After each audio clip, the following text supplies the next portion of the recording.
Hey guys, welcome back to Contest Prep University. I'm Joe Klemczewski with Adam Atkinson. We are in episode 6 of our Fat Loss Basics series, and you're going to run up against times where you just hit a plateau. Everybody hates that word. We hate to see it happen, but it's pretty normal and natural sometimes, Adam, as you know, because the scale isn't always the perfect measurement.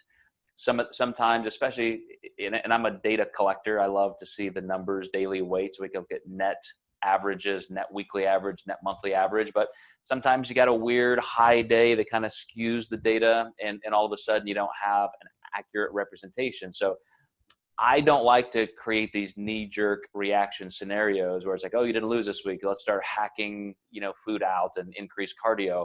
So I kind of look at it, I look at the week before, I look at this week that looks like it may be slowing down, and then I'll say, let's maybe just give it another week and see.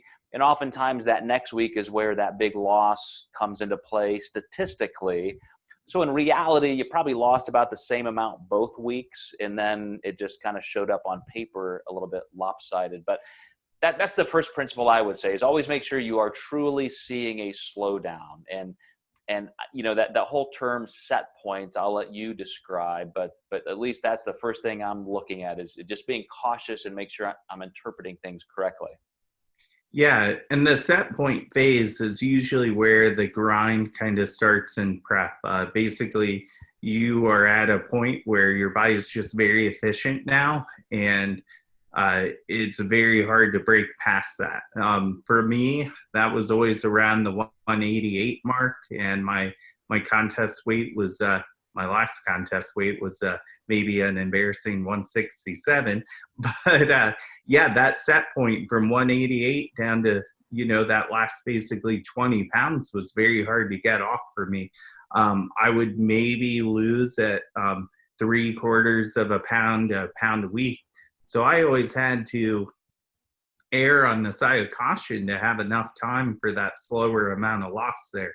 My last contest prep was about a year, with including, making sure I had a metabolic building phase to start my prep.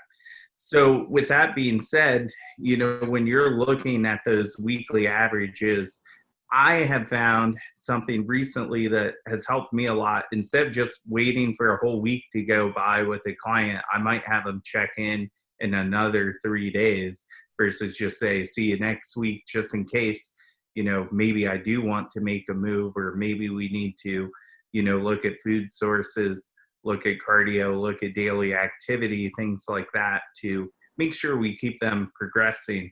So, the moment you see that stall, it's good to start analyzing what could be going wrong. Oftentimes, I think we find it's sleep.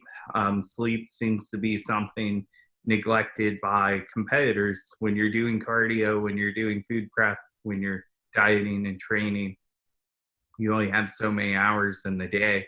So a lot of times sleep gets put on the back burner. I think a lot of competitors forget how important that is to lower systemic stress and recover.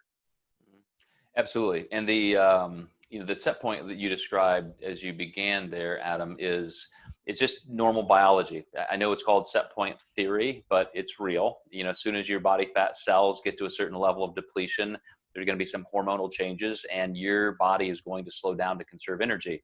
And as you mentioned, there's always kind of a point. For me, it was in the mid 150s, or right around 6-7% body fat. And then it was just going to be torture. Some weeks you don't see anything on the scale, but your pictures look remarkably better, tighter. You see more vascularity. I would always do caliper measurements just so I could test. I'm doing the testing, so I really know I'm being consistent with my methodology. And sometimes the scale wouldn't move, but caliper measurements would go down a full millimeter at several sites. And so you got to look at all of the variables together, because once you're in that kind of body fat range, you're talking about 6, 8, maybe 10 pounds of body fat on your entire body.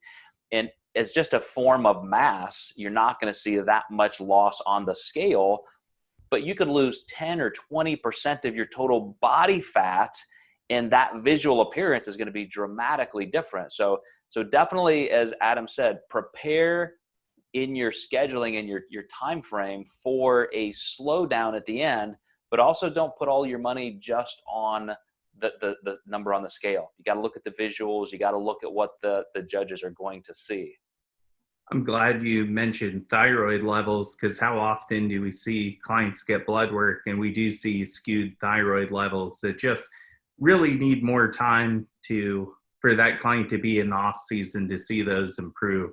And usually you see a lot of other markers that are high that are just showing that they're still suffering from systemic stress from the prep in general.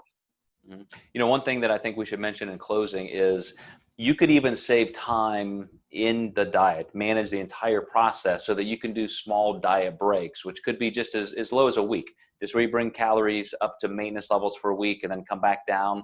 But again, you don't necessarily have to force things when you see that slowdown and just push lower and lower and lower. Sometimes it's just consistency. As Adam said, get that extra rest, do the things you know, just keep hammering away, and you will see those plateaus break. Your body just biologically will yield to the environment and you'll move on. Yeah, that's a good point. You know, it's not always about doing more or eating less all the time. Now, you know, we do know that calories matter, but if you take those short breaks, it's you know, definitely going to be a much pleasurable experience. So, you know, I wouldn't drive from, you know, Canada to Florida in one tank of gas, you know, so you want to take some pit stops along the way, and it's just going to be safer. You will get there in a better position if you take those diet breaks and so forth along the way. And ironically, that is what we're going to close with in our final episode next. So you guys stay tuned. We are going to wrap up talking about transitions and how to make sure you're getting the most out of your fat loss.